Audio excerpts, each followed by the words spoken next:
To the first post-lunch session of the program, which is on roadmap to extramural funding for research projects, which will be by Professor Shally Awasthi. For this, I invite the chairperson, Professor Arun Chaturvedi, to this gathering in this hall. He doesn't need introduction, but for the online participants, Professor Arun Chaturvedi is Professor of Surgical Oncology at King George's Medical University, which is our university. He has served as the Pro Vice Chancellor also in this university.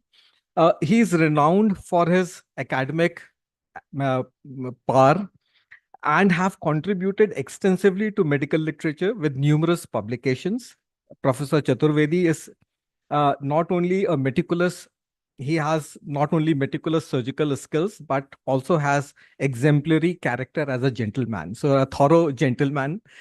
So welcome as the chairperson for this session.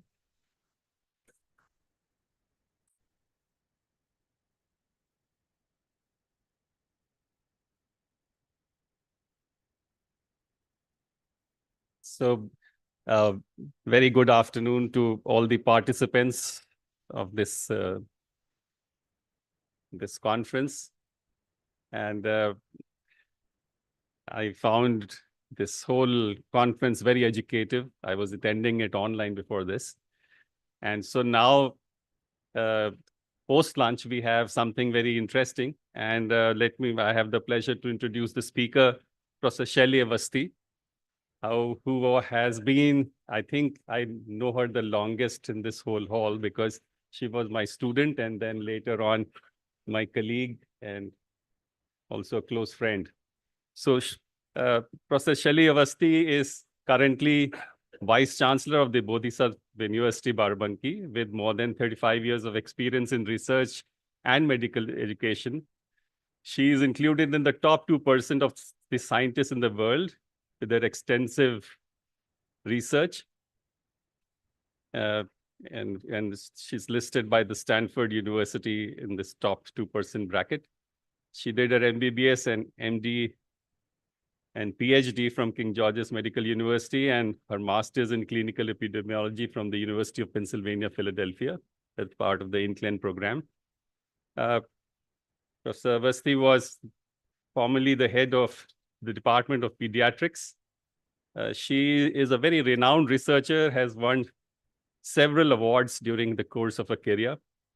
And she is the first Indian scientist to be appointed to the Health Security Interface Technical Advisory Group of the WHO, this is a group which comprises of experts formed to advise the WHO on worldwide issues concerning global health and security. And she is also the recipient of the B.C. Roy Silver Jubilee Research Award, a very accomplished person and a very renowned researcher.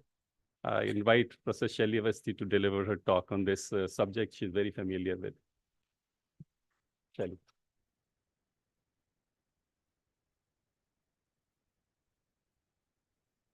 Thank you very much, Dr. Chaturvedi, for your introduction. And thanks to Dr. Apul and the entire IQAC team for inviting me here. अब ये देखो ऊपर नीचे नहीं जा रहा, प्रधान कहाँ गए? बस हाँ बस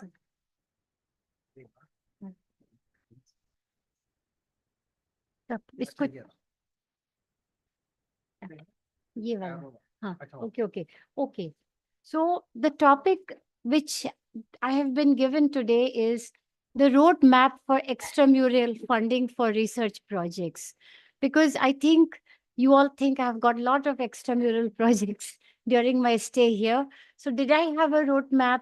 Did I have a plan? Or did it happen just by providence? Also, coming here is always like a homecoming, and I love coming and seeing you all. So the big question is, why do we need funds for research? That is a big question. When it's possible to publish papers without any external funding, case reports, case series, observational experimental research with small sample size, they can very well be done to a certain extent and published in high impact journals. But when you talk of multicentric studies, RCTs, large experimental observational studies, they do need external funding. Now, external funding is largely competitive. It increases the quality as well as credibility of the research. We get funds, we can train next gen researchers, build capacity of our colleagues and PhD scholars. And there is always a ease of not only dissemination, but ease of doing work because you have finances in your hand and you can allocate work to various people employed in the project. And in today's world, publication, especially open access, needs money. So ease of publication.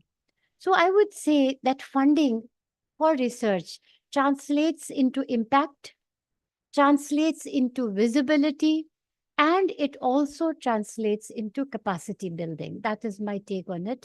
And therefore, I do recommend that for certain research types of research, you must seek funding. See, if you do small studies, there are various demerits of small sample size. Small sample sizes can introduce limitations. They have limited generalizability. There's risk of random variability, lack of precision, reliability, etc., etc. And experiences from small studies have shown that not only the larger effect sizes are found, but these are less precise estimates of the large effect sizes we end up seeing. And often, if you supplement it, validate it with a bigger study, with the RCT, the small effect sizes, the large effect sizes of small studies tend to disappear. So, we have to use appropriate research methods, research designs, and the size matters. Now, here's a evidence pyramid, which you all know. I'm not going to go through this. Where do you want to impact practice and policy? Where do you want yourself to be seen? Someone who impacts policy, someone who impacts practice. So you have to be right on top of the pyramid, not below the systematic review. And of course, you might do a systematic review to get grants for RCTs or large cohort studies. So on my right hand, I have shown two circles. The red circle is things that matter in this world. And the blue circle is that things that are in your control. Everything that matters in this world is not under your control. So where there is an intersection, or that is where you should focus. Things that matter and things that are in your control. That is my take on it. Now for this, you have to do personal R&D. I really call it personal R&D. And here is a quote: individual pursuit of knowledge, skills, and innovation is outside of formal educational or work environment. Don't think KGMU faculty, KGMU as a medical school will teach you how to do it. It is outside it. And this research and R&D is largely a self-driven effort to do research, to do experiment, to develop new competencies and ideas. So if you want to do it, the onus is on you. You can't say, I wasn't helped. You have to help yourself. So therefore, I have taken help from certain references and my own experiences. And I would say that for a personal R&D recipe book, you have to identify things that matter. Now, you may be a pediatrician like I am. You may be a neurologist like certain people in the audience are. What is your area of interest? And within that area of interest, there would be something that matters, where there's a burden of morbidity, burden of mortality, where there's no medication, where the etiology is not known. There are areas which do matter, and you have to set clear goals. So after that identification, set clear goals. Learn a new skill, a new trend in funding, a new trend in innovation, a new trend in analyzing data. And believe me, every day, I shouldn't say every day, every month, there's a new way of analyzing data I come across, that now they've analyzed data in this way. And then I go and read how they've done it and what is the science behind it. And you have to allocate time. You can have your weekly personal R&D activities, 1 day in the week, 1 day in a month, but be consistent whatever you do. And you have to engage with mentors, seniors, and for people, I have my seniors, but I would engage with my seniors and communities and gain diverse perspectives and insights. Like you all are a community, like the journal, which I am the chief editor or where I'm the editor, is a community. You tend to get new insights from those places. And most importantly, document and reflect. The green thing which I've shown you here is your personal digital log of your learnings and reflections. Track your progress, be inspired. If you start writing, you'll see that, oh, I've written this, really, I thought about it. Why did I forget it? Start writing, be inspired. So your personal R&D book should have these things. So A's and B's of research capacity, like in medical education, you are seeing since morning, attitude, knowledge, skills do matter. Your attitude, basic information about who's who also matters in your area of interest. Who's who and what are the sources of funding and with whom can you sit and get new insights about the collaboration. So this is something very interesting, which I've made just for you all, copied from various sources. Now you see this. On the x-axis, important urgent things. Zero importance, zero urgency right here. And on the y-axis, impact and this is potential rewards. So where there is high urgency, there is high potential reward, that is the critical area. That is where you should work. Next is a neutral area. There is less importance, less urgency, yet the rewards are high. Second priority. Third priority would be high urgency, no impact, low impact. Third priority. And then eliminate what is not there. But the story is not so simple. There is your priority and your institution's priority. Your priority, your department's priority. Your priority, your family's priority. So you have to learn to categorize, balance, manage your time, harmonize, be productive. And I love this owl. This owl is having a cup of coffee late at night. So if you want to do your first priority things, which will definitely not be your institutional many a times, you have to become the night owl. And this night owl is what you will drinking coffee and doing your research. So after you've become a night owl or agreed to become a night owl, what are your broad areas of research? I have come back to this. Now, think about this again. Earlier, I told you I'm pediatrics, you are a neurologist, you are a cancer surgeon, you are anatomist and pathologist. Whatever is your area of interest, are one or more of them also a national, international, societal need and priority? They should be. You are investing your time. At least one of those interests should be of societal need, national priority, international priority. If so, then for that need and priority, there must be funders. Are there funders interested in these areas too? And if yes, have they floated a letter of interest? And if yes, will they fund you? Your funding will depend upon, have you researched in this area? Have you published it? Because publication will give you visibility. You might do any amount of research, no publication, zero visibility. What is your track record? Your track record now is everywhere on the internet and computer. Who is your team and who are your collaborators? Institution matters. Many a times they read from which institution you come from. And are there people of eminence who can guarantee your work? There has to be at least 3, 4 people who will say, yes, I will put my dollar on this girl, this man. These people will deliver what they are saying they will deliver. So this is what it is. You generate an idea, find funding, develop proposal, submit a proposal, manage grant. This is mundane, but many things go underneath it. Now, just to change my pace, this is the grant for biomedical research in 2020, global funders.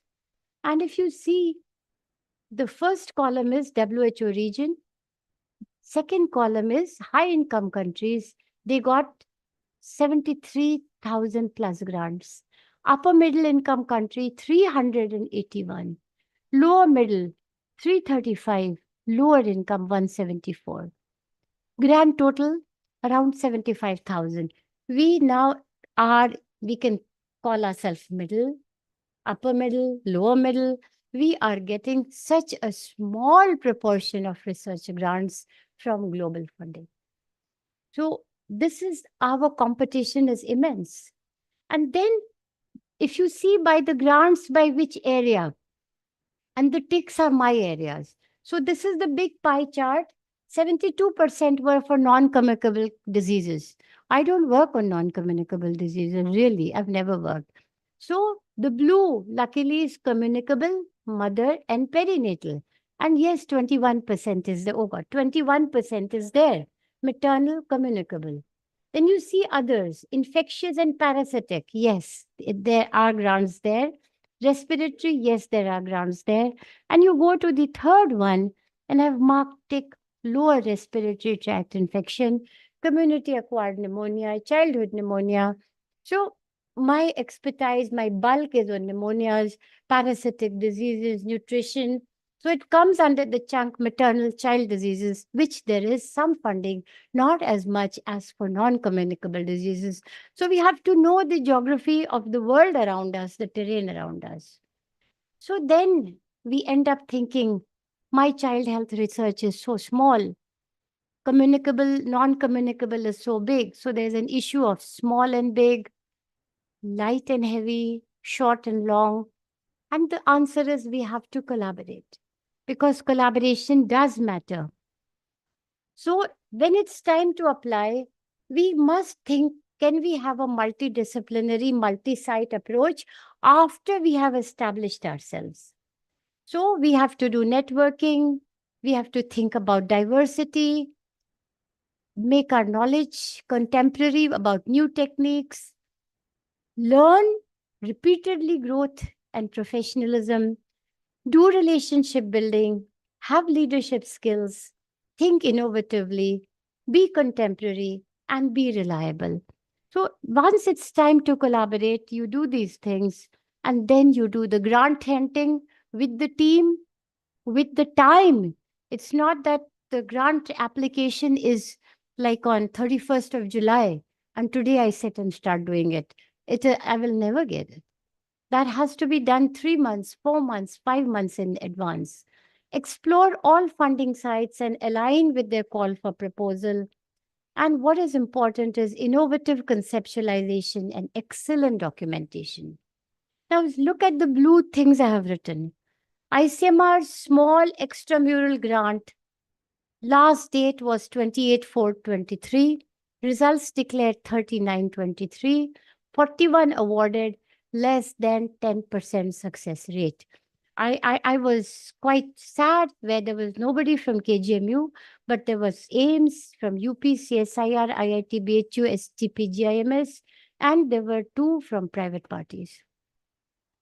There was ICMR large grant call for 5 crores and above on implementation research in stillbirth. Mine are pediatric related.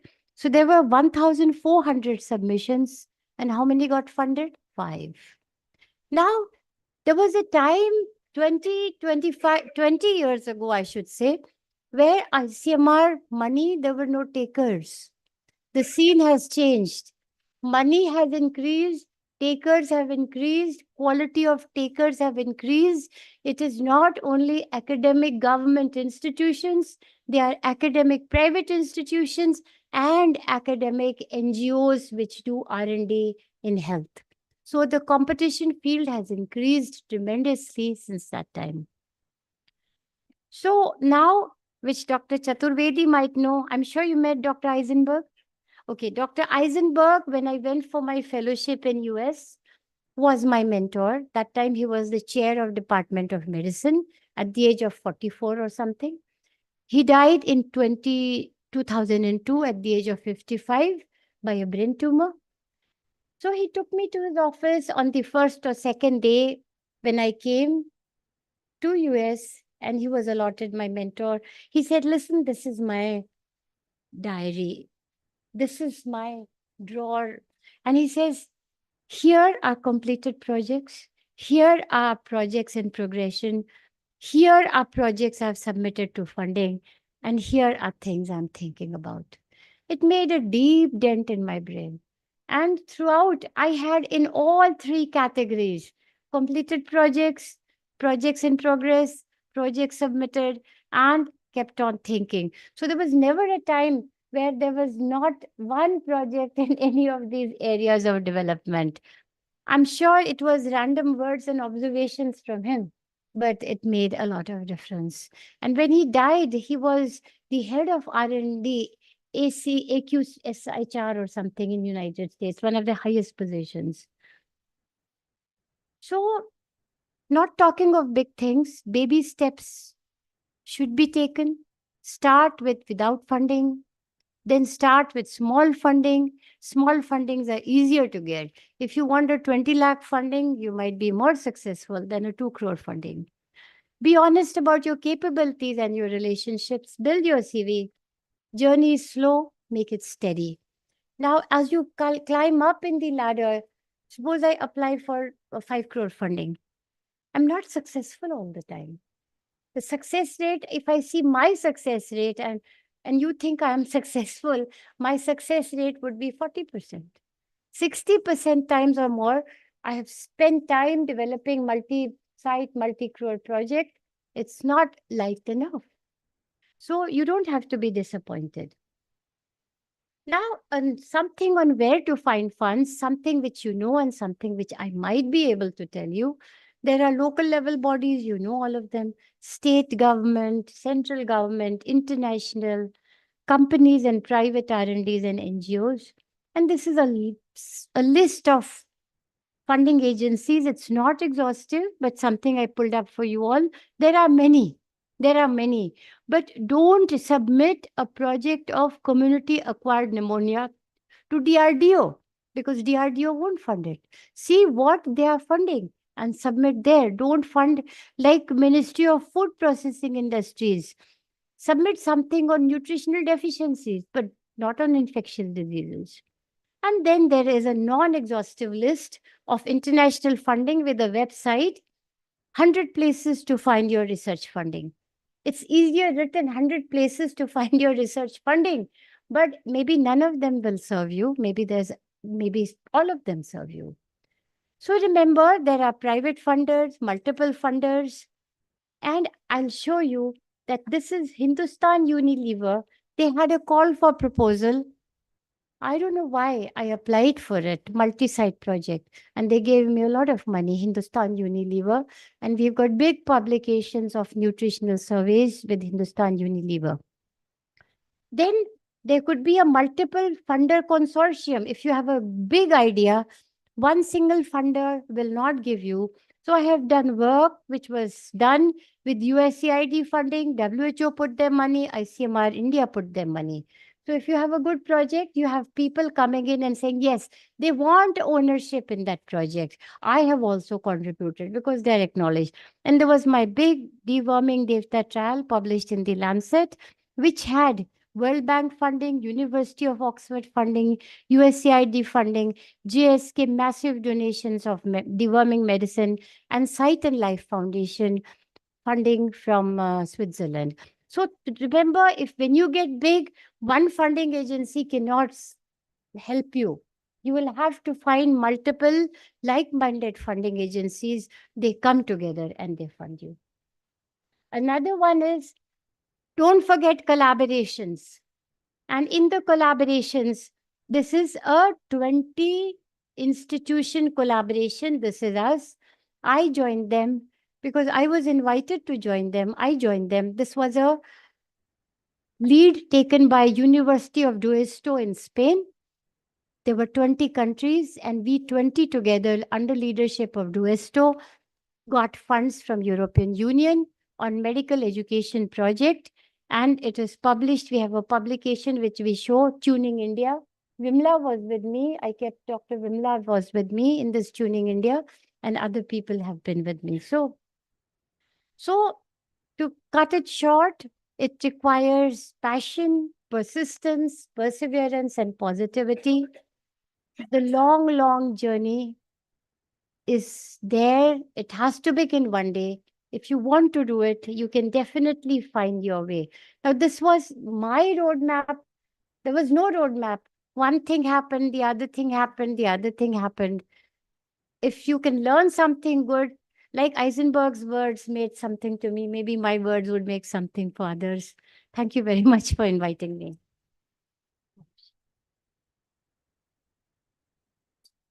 So I invite questions for Professor Shally, but there are a few questions here on the chat box. So let me have a look. So Dr. Kaveri is asking, do the institutions need some sort of registrations or certificates to get funding from ICMR? All those institutions who are teaching MBBS and all, they are registered with the ICMR. They don't need any certification as long as you have you are with the NMC. You don't need it. So are there any other questions from the audience here? Yes.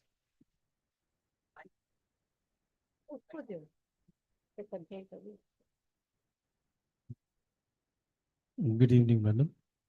It's nice to see you present here in this august audience, because every time I see you there in college presenting so many things, seeing this is a new experience now for me. Thank you very much. But my question I could have asked there only, but it strikes to me here because of this moment.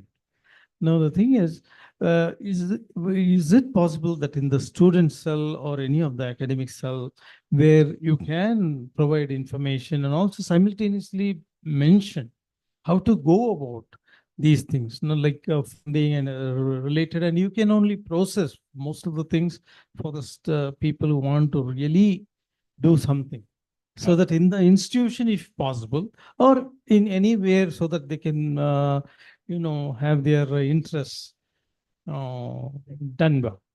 Very good question. Please have a seat. Have a seat. I'll answer your question. So I think you can just take the horse to the water. You can't make the horse drink the water. If people want anything, they should come and seek help. You can't have everything prepared for them. And I again said in my second or third slide, the R&D agenda is self-driven. So if you are self-driven and motivated, you will come forward, you will find ways. Nobody can hold your hand and take it. That is my bottom answer. Having said that, lectures like this, which they are organizing, which Dr. Garg will be giving, are an eye-opener. People will be listening. Some of them will get motivated. So this is the capacity building and motivation of others. Thank you.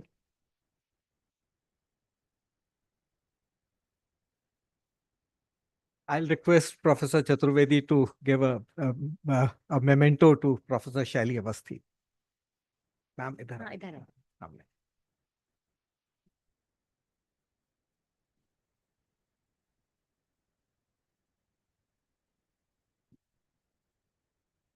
And a memento for Professor Arun Chaturvedi also. I request Dr. R.K. Garg to do the honors.